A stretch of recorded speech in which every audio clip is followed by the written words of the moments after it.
Welcome to those who are joining us. The Zoom door is a single file door, so I'm going to give people a moment to kind of filter in, also taking into account that people took a quick break in between the keynote session and this session, and then we'll get started in just a sec.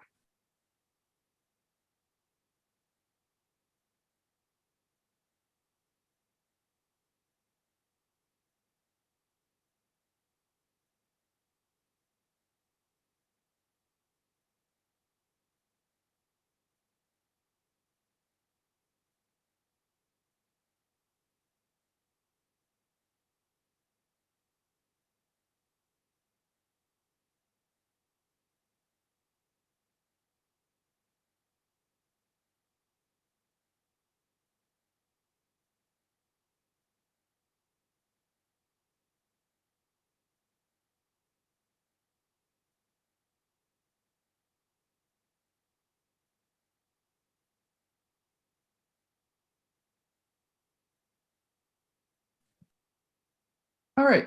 I imagine more people will join us, but just why don't we get started now, and then we'll maximize our time. So welcome back, everybody. Second week of the conference and our set of parallel sessions for today. This one is about transportation, and particularly equitable access to transportation. We have a great panel, three great presentations here, and a great moderator, Ann Califf from Boston Indicators. She's a research fellow there. She has master's degrees in educational studies as well as city planning. And she has been at the Boston Indicators writing reports and doing important analysis on the data with the data group there, thinking about lots of things, and that includes questions of transportation. So she is the perfect person to lead us through this conversation and to draw the panelists out with those tough questions. So we have the Q&A live, of course, so please throw your own questions in there and we'll be curating those for Ann. And with that, I'm going to turn off my video and I'm going to turn it over to Ann to introduce the panel. Thank you, Dan. And I should say that I am filling in for Lisa Jacobson from the Barr Foundation. She had an unexpected conflict, and I am not as well versed as Lisa. I'm not as charming as Lisa, so please bear with me, and hopefully we have a productive conversation today. I know I'm extremely excited to hear from our three panelists and from everyone in this room. So I'll be doing a short introduction for each of our panelists before we turn it over to their pre-recorded talks. Finally, we'll have some discussion and then Q&A. So to begin with Alyssa Zimmer works for the Massachusetts Department of Transportation. She works primarily on spatial data analysis and performance measure development, with a particular focus on the impact of transportation on equity and the environment. In this role, Alyssa has led the design of measurement systems for the Massachusetts bicycle and pedestrian plans, as well as the development of novel measures of transportation and improvement impacts. We're also joined by Anna Gartzman from MassDOT and the MBTA, where she is the Director of Strategic Research at the Office of Performance Management and Innovation, or OPMI. In this role, Anna helps develop strategic research vision and agenda for the agencies and oversees a diverse set of transportation research projects to support development of innovative measurement frameworks, investigation of multimodal transportation patterns, and behavioral choice modeling. Before joining OPMI, Anna was a researcher at the Dukakis Center for Urban and Regional Policy at Northeastern University, where she conducted analyses on transportation, housing, and economic development policy issues affecting Greater Boston. And finally, we have Wendell T. Joseph from Sasaki. He is an urban planner with a passion and a desire to help facilitate the growth and well-being of cities and communities by providing thoughtful and practical solutions to complex urban and social issues. His past experience includes planning processes at citywide and neighborhood scales, parks and open space planning and projects, placemaking and engagement processes, and community needs and benefits.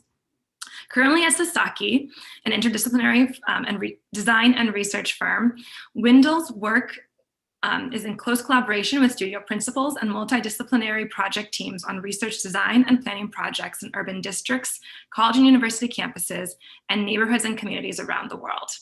So we're very lucky to have these three folks here today, and hopefully a very thoughtful discussion. And so with that, maybe I'll turn it over to our pre-recorded videos.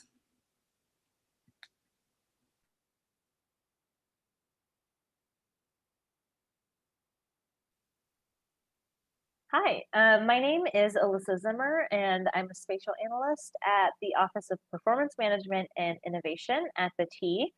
And I'm here today to talk a little bit about how we incorporated equity into a pandemic service cut and restoration framework.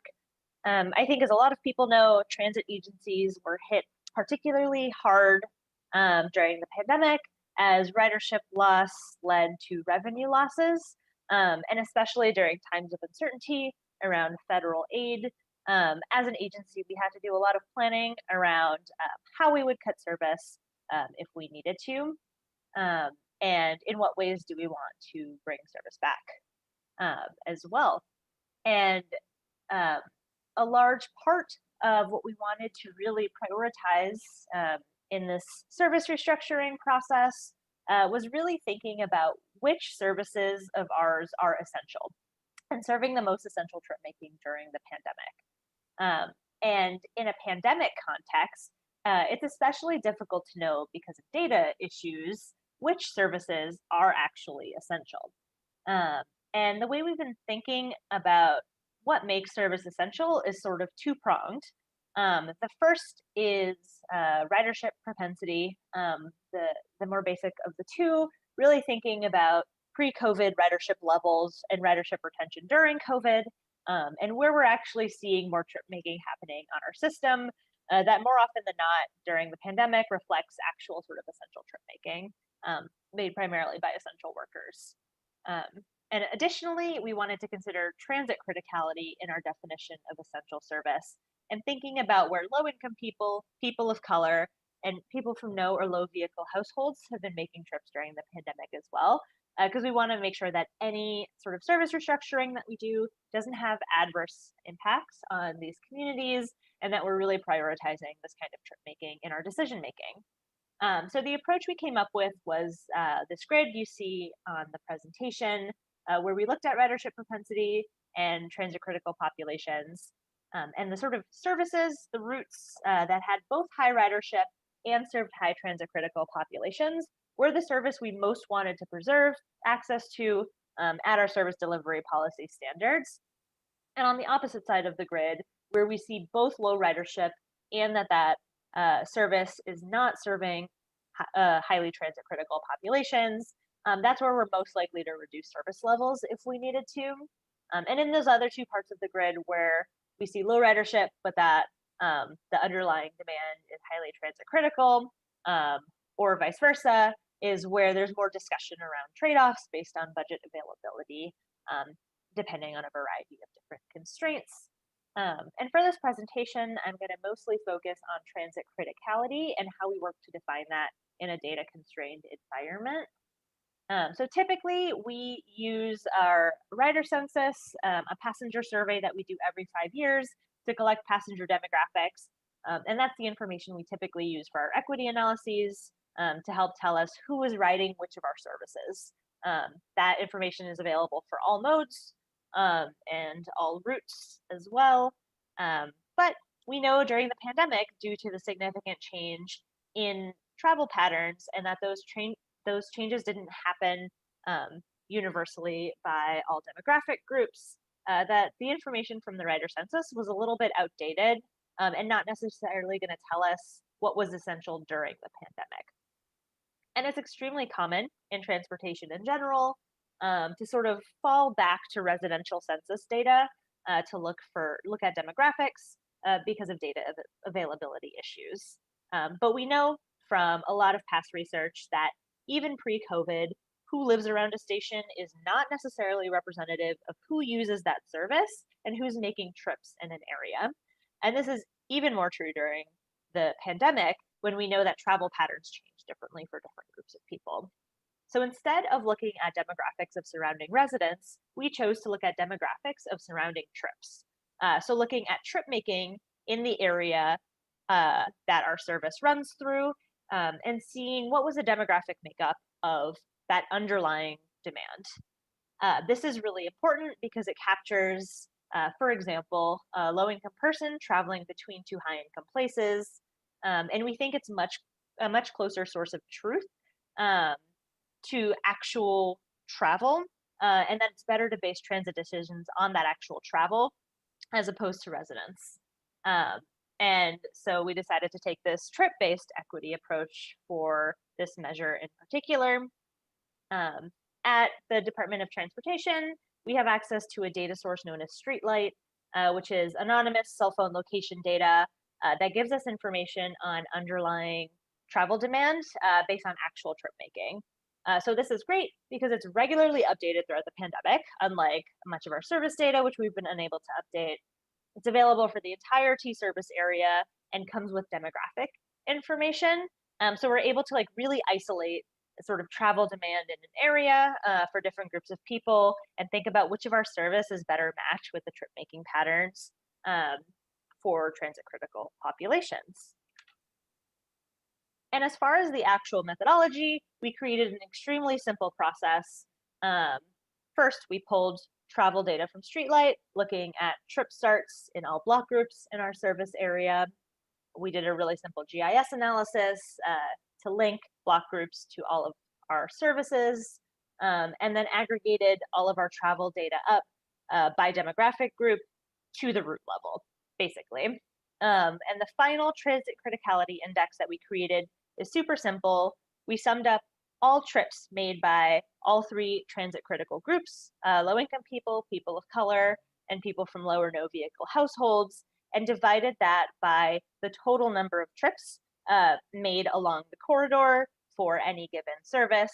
And that gives us a percentage of trip making that is made by transit critical populations that's being served by any given route.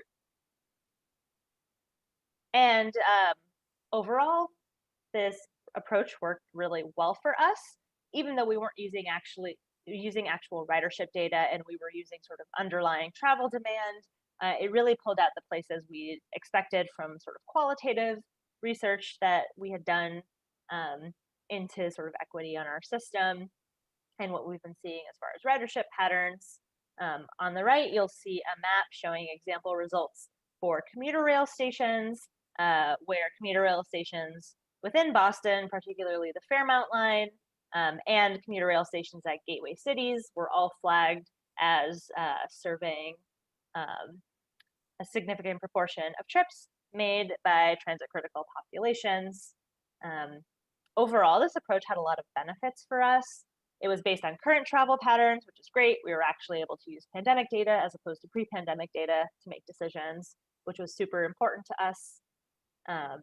Additionally, because we summed up each transit critical group's travel individually, the actual maximum credit that a route could get was 300% of its travel belonging to transit critical populations, because we really wanted to put group intersections at the forefront and really prioritize places where there is a significant portion of travel made by low-income people, people of color, and people with limited access to personal vehicles, and make sure we prioritize those places at the sort of top of our service list. And another great thing about this method is that it works across all services regardless of mode. So we're actually able to compare what's happening on the commuter rail to what's happening on the bus and the rapid transit system, instead of having to make isolated decisions within modes, because we do know that those modes serve very different demographics. And not surprisingly, most of our bus routes and rapid transit routes were essential, and most of our commuter rail routes as a whole were not, with the exception of the Fairmount line. And the thresholds are also adjustable, meaning that we can use this measure going into the future, especially as we see travel patterns change, where whatever threshold we set during the pandemic may not be relevant anymore. It's flexible enough that we can set a new threshold based on sort of the new normal travel patterns.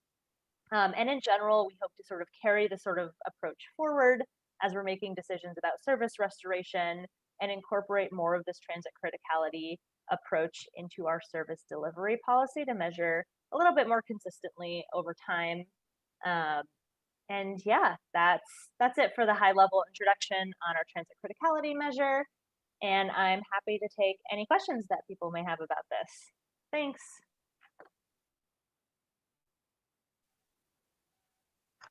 Hi, I'm here to talk about the NASAMDK employer panel, which we started up as a new source of data in the sort of course of our work of trying to figure out how to best recover from the pandemic. The primary question we're trying to answer kind of as a transportation agency is how do we come out of the pandemic with a reasonable state of the transportation system matching our region's new transportation needs? So not just going back to how we were pre-pandemic, but kind of matching what the expected new normal looks like. And when we started this process, we found that there's not a good source of information in a time of true disruption where we need to kind of not just look at trends of things that have happened before, but kind of project when things will substantially and meaningfully change in a way that won't necessarily appear ahead of time in our data. So we set up the employer panel to answer one kind of very critical question that we were missing in our other sources of data, which is sort of when will the employers kind of indicate to their employees that sort of those who are teleworking at the moment, when will they be asked to return in person? So this is a decision that largely employers are making, and we do see it in a lot of other surveys. People are asking individual travelers kind of when they plan to return to work, and a lot of them are saying that, well, it depends on when my employer asks me. So we set up this panel to kind of complement our existing customer panel, which does kind of survey riders on the T about the decisions that they control. So for example, what mode will they choose for travel once they're traveling? And so the employer panel is set up as a bi-monthly survey. So we started in July, we had a wave in September, and then December and March for the latest one. And it's a reasonable representation of organizations in Boston and Cambridge with a teleworking workforce, which matches sort of what we are looking for from that set of data. So the primary decisions that we're tracking with that group is three pieces. One is the timing of return. So sort of like when and based on what triggers are employers bringing back their teleworking workforce. The shape of the return, what does that look like? Back mean 5 days a week, 1 day a week? Sort of who's making decisions about which days is a critical question that we have. And then we're also trying to keep track of longer term decision making. So sort of real estate choices, commuting benefits, et cetera, kind of if people are already planning for a new normal that looks a certain way. And so I'm going to go through kind of briefly some results, but in general, what we're kind of seeing is that some things have remained consistent throughout the sort of 4 waves of data, and some things have changed pretty substantially. So we think it's been really important to have the kind of recurring cadence of the surveys. So in terms of what we expect for timing of return, this has remained very consistent over time. There is a lot of continued telework through March. So people have not really been returning to the office if they have been teleworking. So only 20% of employers report that their remote employees are coming into the physical workspace at least once per week. And that's been consistent throughout the pandemic.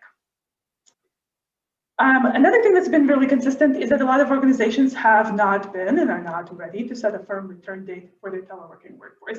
That's been between half and 2/3 of our respondents have been saying that they have no target return date at the time of the survey.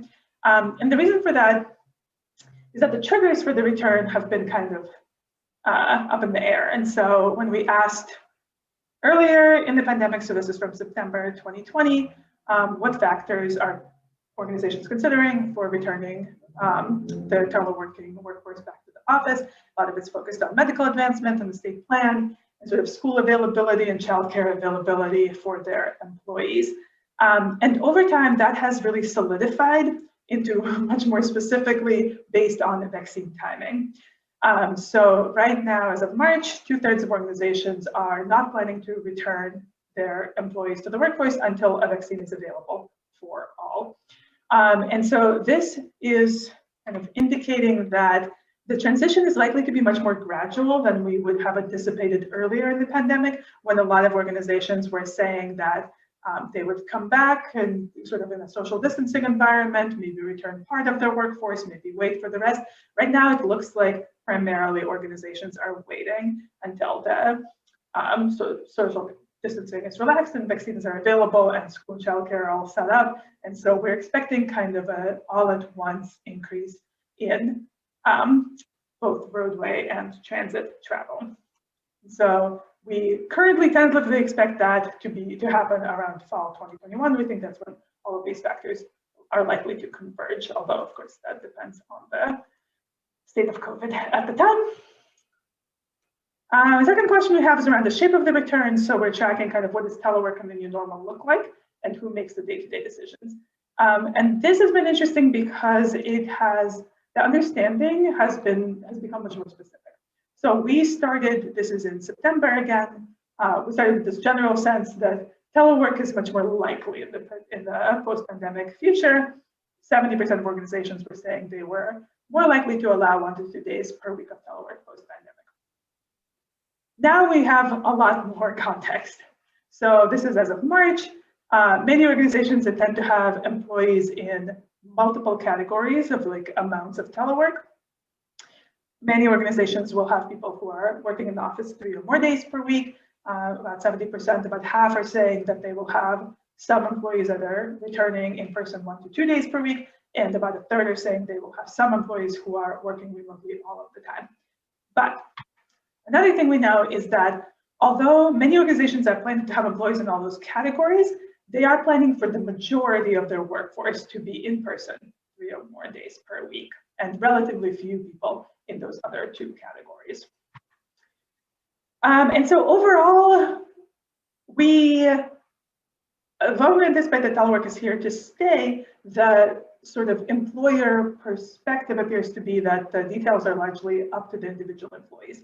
So about 2/3 of our organizations plan to allow voluntary regular telework in general, and then they plan to allow individuals to make their own choices about which days to telework.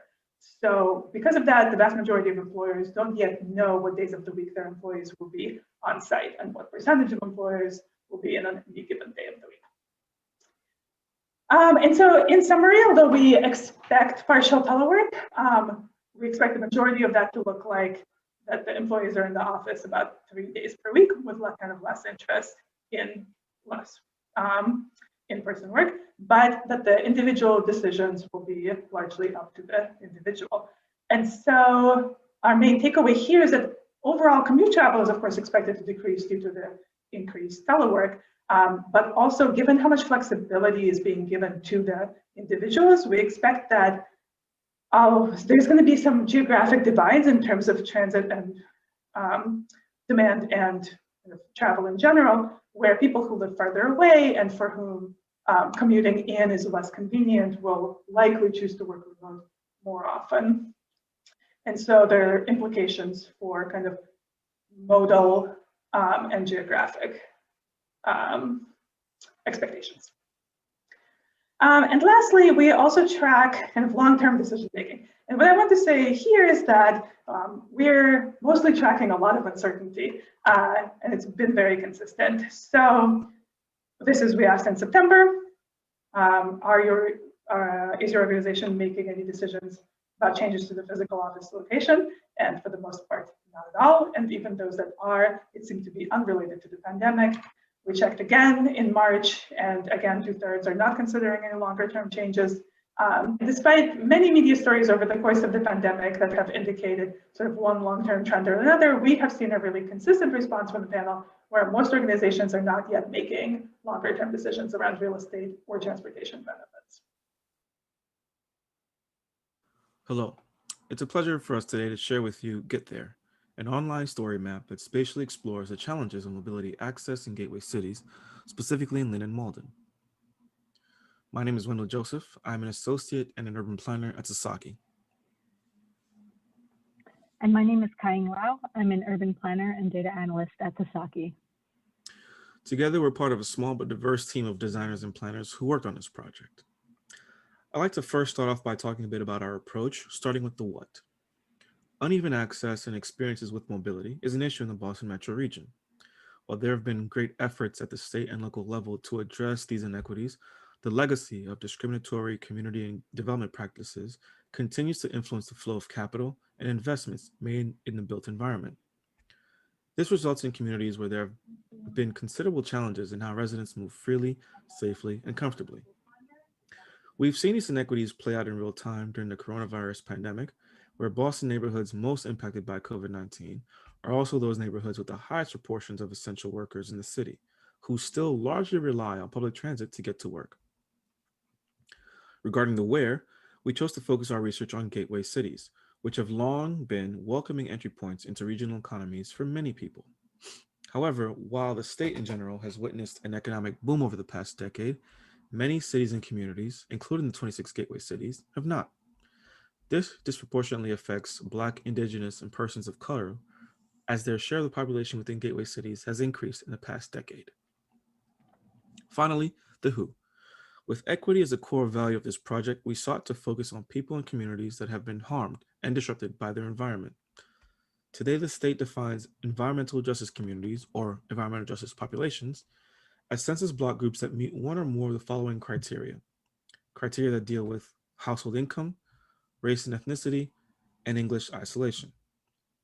It's important to know that EJCs and the people that reside in them are not necessarily at risk or more susceptible to harm purely based on demographic factors or their socioeconomic statuses. Rather, it is that the surrounding environment has been built and formed through laws, policies, and practices that cause harm. So we feel that equitable investment in both people and the environment that surrounds them is critical to realizing cities and communities that are more cohesive and whole. For this project, we launched an interactive survey that was an online activity where residents can share their experiences on how they get to the places that are most important to them and learn about the priorities and projects that can make a difference in how they move through their communities. We'd like to share a bit about how we thought through our research questions, so what data we looked at, and how we incorporated the results from the interactive survey. We looked at who is living within Lynn or Malden, where did those people living in EJCs travel to, and how does that compare to the other residents, and how did they get there? We also folded in mapped results from the interactive survey, which brought a more nuanced and human element to the story. The survey results gave us an idea of what matters most to people and how their journey can improve. To provide an example, here is a screenshot of one of the survey results section from the website. Here we're only showing markers placed that also have a comment attached to it. We're able to identify if some of the markers were placed by respondents living in EJCs as indicated by the red outline. We see that there's a cluster of infrastructure-related comments around Lynn Central Station that covers topics from the condition of the station to sidewalk conditions. There's also a bunch of markers around Western Ave and Linfield Street. Even though responses are limited and the respondents are not representative of the community, the spatial pattern suggests that there might be something in those highlighted areas that warrants further investigation. With each marker placed as shown on the previous slide, given the comments, we were able to group them into specific categories. For Lynn, most of the markers indicated challenges associated with driving, which is consistent with what data has told us about how many residents drive in Lynn, with infrastructure being the biggest challenge. For Malden, most of the markers indicated challenges associated with walking. Consequently, the biggest challenge revolves around safety. The second part of the interactive survey, which was the prioritizing activity, we set out to explore people's reasons for traveling and how important they are to residents. Using a total of 20 stars, participants were asked to indicate which of these 8 options mattered most to them. In Lynn, getting to work and school and accessing essential businesses and services are among the top priorities. It's consistent with what respondents pointed out earlier in the survey regarding traffic and safety, as well as the reality that driving is the predominant mode in Lynn. For the top priority, accessing recreational areas, further exploration may be required to understand if residents are confirming that they do take advantage of Lynn's natural and recreational spaces, or if there's something else at play when it comes to park access. In Malden, accessing essential businesses and services and getting to work and school are among the top priorities, which are likely more pertinent during the pandemic. As we saw previously, many of the comments on mobility challenges revolved around walking, which is not the most popular mode of mobility in Malden. One possible explanation could be that major streets and corridors, such as Center Street and Commercial Street, that have a relatively high volume of traffic of all types, may have had an adverse impact on the pedestrian experience. Spatializing community engagement results in this way, along with people's priorities from the survey, will help guide our understanding of how access to mobility choices is experienced and perceived on the ground. So as you can see, mobility is a complex and dynamic phenomenon, and it is a unique experience that varies widely from one neighborhood to the next and from one person to another. As a result, engaging in work that is driven by equity requires analysis that is contextual and nuanced and seeks to disaggregate data. What our team aspired to accomplish was to share a narrative that analyzed existing data, but also began to look beyond it to explore the nuances of mobility as experienced specifically by those living in environmental justice communities. With this approach, our work didn't necessarily lead us to key findings, but more so to key questions. And we hope that the exploration of these questions can continue at the local level to help direct conversations and decisions on equitable investment in ways that acknowledge and address the margins of mobility access. Thank you for listening.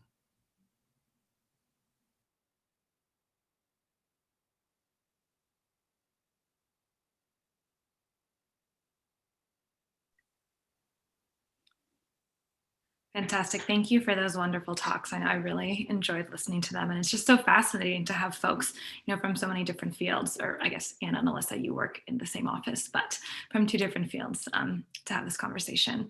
I'm really, curious, with all this interesting information that you presented and all the data that, MassDOT has worked to gather and Sasaki has been gathering, I'm wondering, what collaborations you see are needed to pursue equitable access to transportation? It's an open question.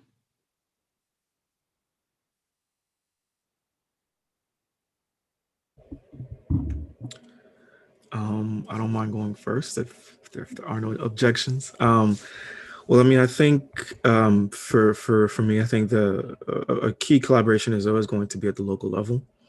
And with the work that we did through Get There, it would not have been possible had we not connected with city officials and local leaders in Lynn and Malden. We wanted to, for us, it was important that the work that we did could be useful in advancing local efforts. It wasn't about, us being able to swoop in and just say, hey, here's what we think about this, but it was, let's try to approach this work in a way where when it's over or, when we're done with what we're trying to do, that at the local level, folks can kind of like pick it up and keep it going. And so we had a number of conversations with our partners, our local partners in Lynn and Malden, to ensure that there was a degree of relevance to what we were doing that could, contribute to the work that they were doing as well. And obviously with the general public as well, it's always going to be a key partnership in terms of building support, but also providing that key insight as well. Like I said in our presentation, the important thing is being able to understand the nuance of mobility, right? I think it was Anna's presentation that kind of mentioned it, where it's not as simple as, who's in the immediate, I guess, shed or radius of a station, right? But there's a lot more that goes into it than just, well, here's a T station or here's a bus station and here are a bunch of houses and, we just kind of go from there. So I'd say those are two partnerships that are super important. Obviously, there are many others, but I think for us, it's really, we keyed in on local partnership at the city level with officials, and also just trying to get the public on board to share their perspective and their experience.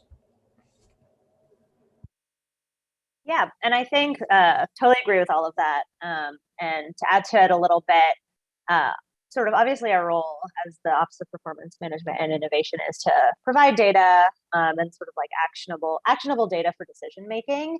And data is only actionable for decision making if it's like doing a good job of reflecting the sort of everyday experiences of writers and non-writers, sort of like people that we serve in communities. And sort of a big part of our responsibility is to like work with people in communities to like do the sort of confirmatory work that our data is doing a good job of capturing those actual lived experiences. And so like, especially with sort of like the cell phone data and all of this like new technology that's coming up now, it sort of requires we have like a real responsibility to really talk to people in communities to make sure that they see their travel represented in those data sets, and that the sort of insights that are coming from those data sets seem sort of like reasonable and like match their expectations for what are like good or correct decisions to make. And that's sort of a big part of our approach to sort of thinking about how we continue using transit criticality into the future. And things like that. So like really sort of working directly with advocates and people who sort of represent those that use the system. Yeah, and from a sort of data collection perspective, which is pretty narrow, but since that's what my talk was about, from a data collection perspective, it's also important to kind of make sure that the people who are doing the work, right, the people who are filling out our surveys, like both yours and ours, that they're getting something out of it that reflects what that their sort of like answers are reflected back at them, and it's not just like goes into like a black box that we then don't ever come back and talk about. So I think one of the things that we try to do is, for example, on the employer survey front, we release the results back to the people who contributed so they can see sort of what we are learning from what they're saying, and that we're interpreting things correctly. So it's also a check on our data to like, and our interpretation to make sure that what we say, what we think we're seeing is kind of reflective of what people have attempted to tell us. And so I think we do a lot of that in collaboration. So on this one, but also in general, we do a lot of kind of our data collection in collaboration with advocacy groups or other partners who try to make sure that the research results are useful, not just for us, but also for the general public and the advocacy groups as possible. Yeah. If just one more thing I'd like to add, I think partnership amongst different organizations and agencies is super important. Earlier on in our process, we had a call with subject matter experts in the area to say, hey, here's what we're trying to do. Here's what we'd like to accomplish, and try to get some feedback. I think it's important to not duplicate efforts as well. So in us trying to develop a tool or just a way of thinking, a different way of thinking about mobility and equity, being able to hear from folks who have been doing this work was also super important, and their insight helped guide the direction that we went in. So, folks like MAPC, I know Tim, so I saw Tim on the call, so shout out to Tim and MAPC and others. Actually, we had Jackie DeWolf at MassDOT was on that call as well. So we certainly relied on the expertise and the insight of different folks who do this work in different spaces, public sector, private sector, nonprofit, to help guide our work. So I think shared knowledge is also important. We have different pools of resources, different connections, and being able to come together and just say, here's what we learned, and pass it along is super, super important to what we can do in this region. Yeah, and knowing that we do have experts in our, participant field, I would like to remind folks that if they have any questions, to please feel free to drop them in the Q&A, and we are collecting those as we go. So it won't interrupt discussion, but we would really welcome, both questions and comments to keep this conversation going. So it seems like, both for MassDOT and Sasaki, like you've developed, working outside of maybe how you would typically work, especially for MassDOT, with the Transit Criticality Index and going directly to employers doing these panel surveys. I'm curious, if there are any lessons learned from this research that will impact your research moving forward, or perhaps practices that you think you will carry forward, or maybe ones that you're just eager to never do again, but how this moment might shift your practice going forward.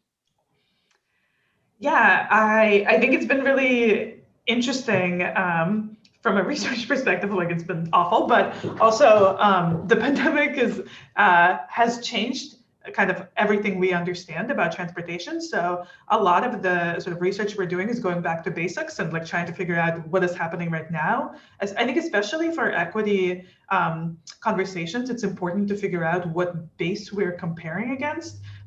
Are things getting better or worse, but relative to what? Everything that we've used to be treating as our base for what we're kind of comparing against has been shifting. And so we've been doing a lot of what I think is kind of making our data collection and our research practices in general more robust to this sort of like major shifts. So before, I think we used to do a lot more like trend analysis, and we'd be like, oh, things change like on the margins, and it's not so like, and now we're doing a lot of like, what if another major thing happens? Like we should set up our systems so that we can kind of react to that.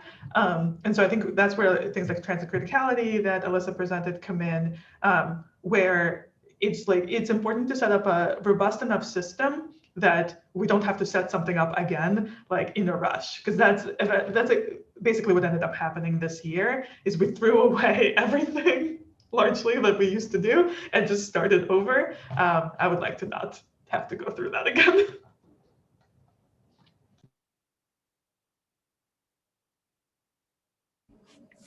Yeah, and I think more on the like institutional side of things, obviously like an organization like MassDOT is huge and has a lot of inertia as far as like the way things happen. And like the pandemic caused a disruption and sort of like having to do the whole reassessment of like, what does travel even look like anymore? We can't even answer the sort of, we can't rely on the like basic understandings of the system we had before, has also like led to a lot of openness around like how data can be used and sort of like a good opportunity to like change the way we think about equity and change the way we like measure these different concepts, and actually like applying that to decision making in a way that I think was like harder before when there was this sort of standard operating procedure, standard pieces of information that we used. And it's at least giving us that opportunity to sort of like change some of the narratives using data for like making decisions going forward, for sort of like how service should change in the future based on how travel's changing, and like more of like what do we actually want the world to look like in the future, and like building towards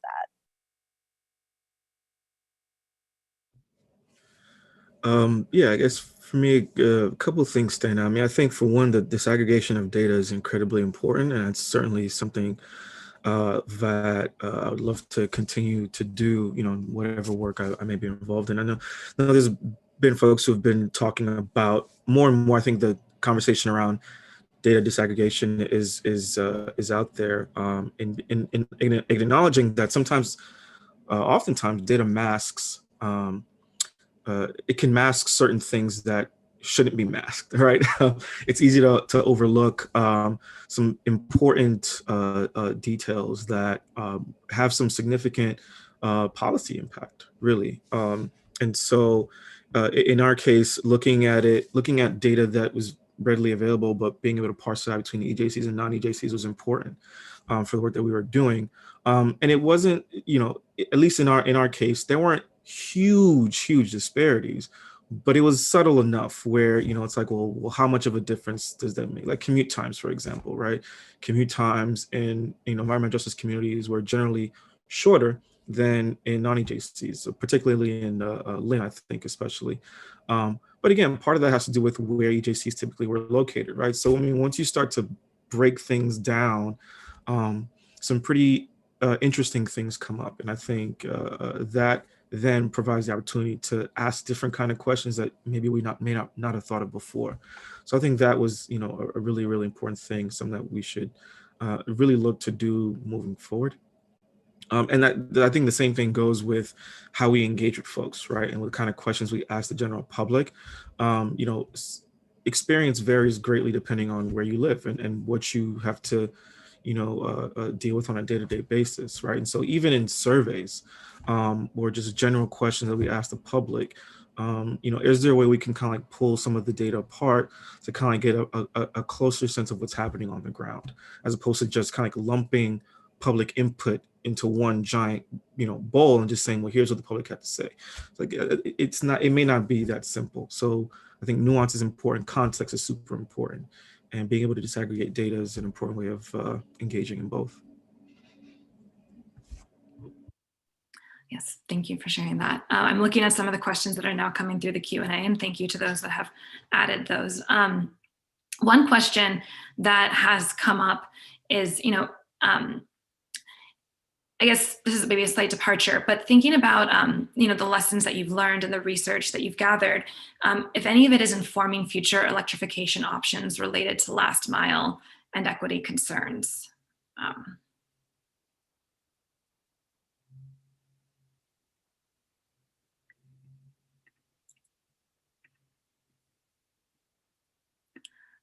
I guess maybe thinking more broadly of, how perhaps some of these lessons learned are translating directly into policy, mostly for MassDOT, but also I know Sasaki, since you are like listening and working with partners. And another question was similarly asked as well of, how is this research perhaps translating into, funding changes and shifts?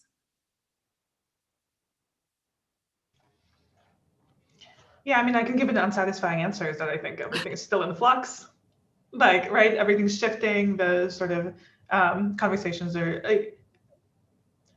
What I can say is that the research is informing conversations and decision making. I don't know specifically, electrification is outside of sort of my area of expertise. But yeah, I think in terms of at least what Alyssa presented, that was used actively in our Forging Ahead service changes and is being used in service restoration discussions. So yes, I think the kind of scope, like the full scope is not yet clear. Uncertainty continues. Yeah, I think I'd say the same. Well, in our case, the conversation around electrification was kind of like a backdrop for our work coming in. So as I mentioned, one of the gateway cities we focused on was Lynn, and one of Mayor McGee's, main, I guess, campaigns has been around regional rail, right, and being able to electrify commuter rail so that folks in Lynn and North Shore could have access to more frequent and reliable commuter rail service to either access the core of Boston or go in other places, right? So that was like part of the backdrop coming in, and it was kind of like just where that work kind of like took place. So I think in terms of our particular work and some of the things that we learned, and I think some of the key questions we came out with, I think it does support that case for electrification. And also it could serve as grounds for being able to explore that a lot more. We didn't talk about electrification specifically in our work, because again, it's already happening. So we didn't want to like duplicate it per se, but folks are talking about the unreliability of transit or the unaffordability of transit. I mean, certainly is room for us to be able to talk about electrification as an option to be able to address those things. So yeah, I don't know if that's satisfying, but that's kind of like where that fit in with what we were doing. Thank you. I think another question, and this is, probably again, mostly directed at MassDOT, but broadly, this is a great question of how can we talk with community members when the data we have and the analysis that we conduct doesn't comport with their experience, which may be limited or incomplete. And if our data doesn't confirm lived experience, how do you have this conversation? Isn't there a role for data to challenge assumptions and help communities think about the aspects of the transportation that they don't experience? Yeah, I think I can talk about that because I think that was one of the primary reasons that we collected data from the employer side, and I think why I'm like in the equity in transportation panel on that, because the sort of loudest voices are frequently just you know who we are. So I think that people were saying from early on in the pandemic, right, that like, oh my God, you have to prepare, you have to maintain service for all of these teleworking people that will come back like any second, and you can't, like, if you drive them away, they'll never come back. And the tension between trying to preserve service, like for the groups that Alyssa was talking about, who were writing the system at the time, and trying to kind of not like kind of predict the future enough to be able to say like, well, when is this mass of like white people coming? And so the data collection in this case, I think a lot of the benefit for me was saying like, no, not yet. Like, we don't need to worry about that yet. Like, yes, sure, eventually. But I think being able to push back against the people who were talking about how like, well, they won't get on the bus or they won't get on the train if it's not coming like specifically for them, then I think gave us a lot more freedom to provide the service where and when we needed it. And I see Anson's question about time of day. A lot of that was like at off-peak hours as well, which allowed us to kind of cut back on peak service, which wasn't in as much demand, the like standard 9 to 5, and allowed us, I think, to like have confidence that we were making the right choice, because the employers were saying that they're not ready to bring people back. And so it gave us like in a sense, a way to say like from the data, we just don't see the demand in the near future. So it's okay to not worry about that and push the decision a little bit later. Yeah, definitely. And I think that there's also sort of like understandably so, like when we ask people at the sort of beginning of this process, like what are the sorts of things we should be prioritizing when we're planning for service during the pandemic? And like everyone, sort of regardless of who they were, what services they rode, told us to like prioritize essential workers and equity, and where we're like currently seeing ridership. And then obviously when you like put out an actual map, it's much harder to sort of like divorce yourself from the personal experience of like, oh, that's my route that, you know, has a service reduction, even if like that service reduction is in line with like the sort of value that like even you have. And I think like doing like data collection at sort of each level at like the value level, not just at the sort of individual react to the map level, also sort of provides the backing of like, it's hard, but like this is like the best way we can like live up to these values that like are important to us and are important to like you as the public. And that just like in general, there's sort of like within data, what happens at the aggregate level will not always sort of match what's happening at like the individual level of any given like data point. And so like giving people the opportunity to sort of engage at both levels, both like looking at the data in depth to like find themselves as individuals in it and seeing what happens when you combine all of the individuals together, and that like the result is not necessarily like exactly your experience, and like showing people sort of both sides of that process when you're like showing results and like letting them look at data and giving feedback on sort of both ends of that process is, I think, a way to sort of bridge the gap between like, you know, your experience can be captured in the data, but like the aggregate patterns are not necessarily going to be like perfectly aligned to that experience.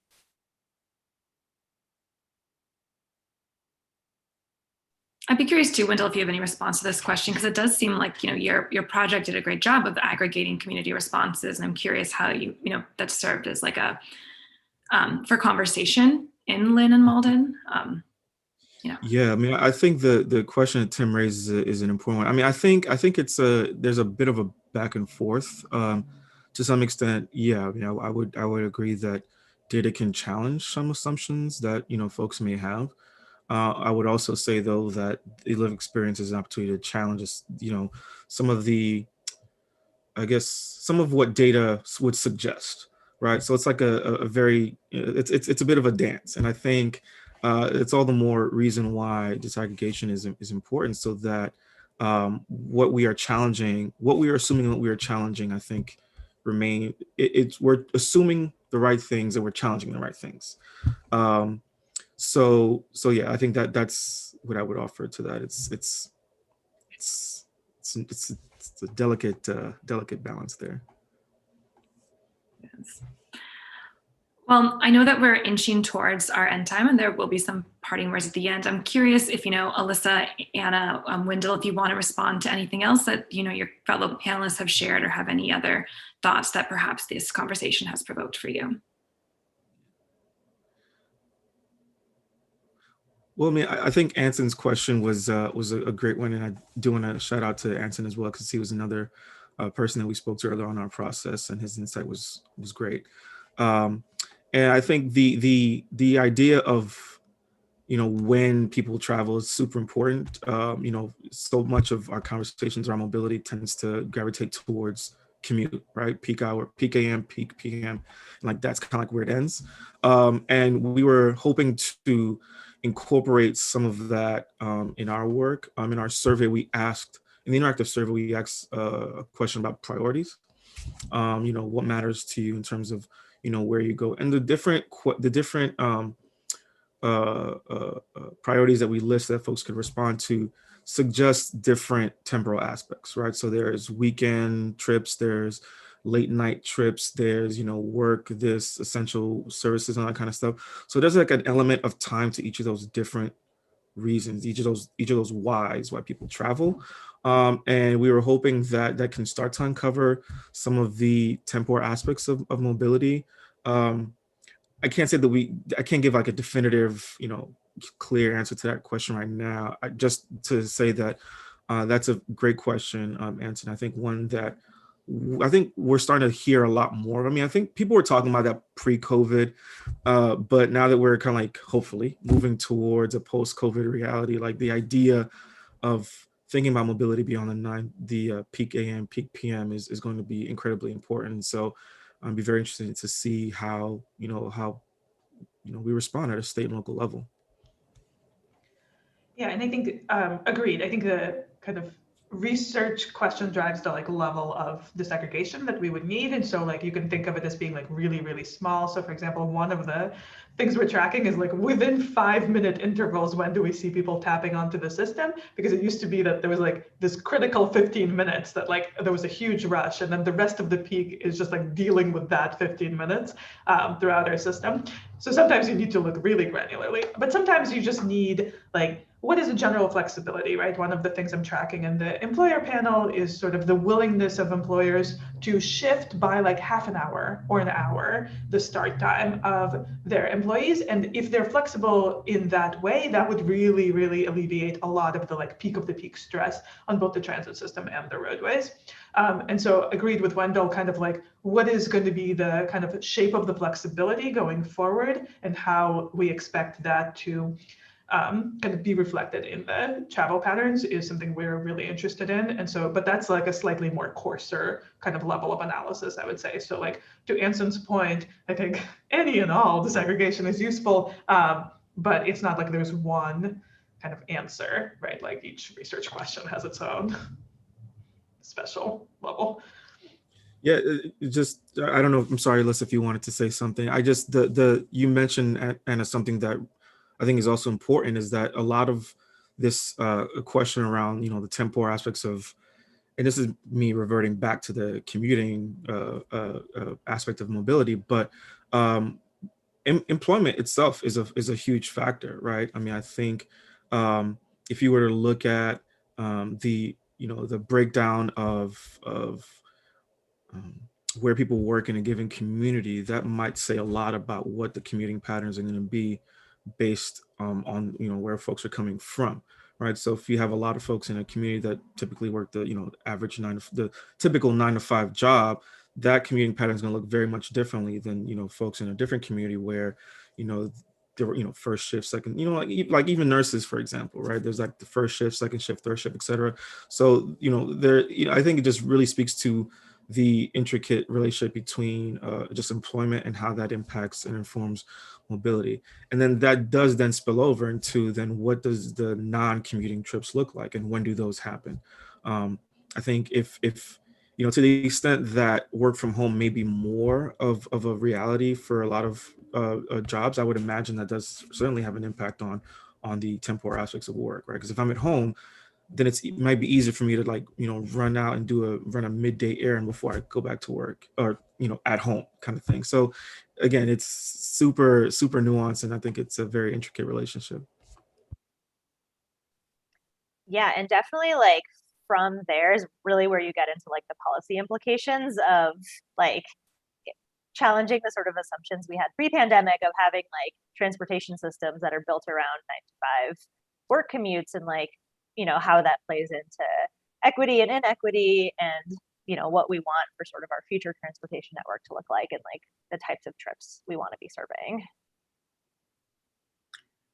Fantastic. Well, thank you so much to our three panelists. I know that your fantastic comments and insightful questions made my life as a pinch-hitting moderator a lot easier. So I really appreciate all of this, and really look forward to following the work that you do in the future.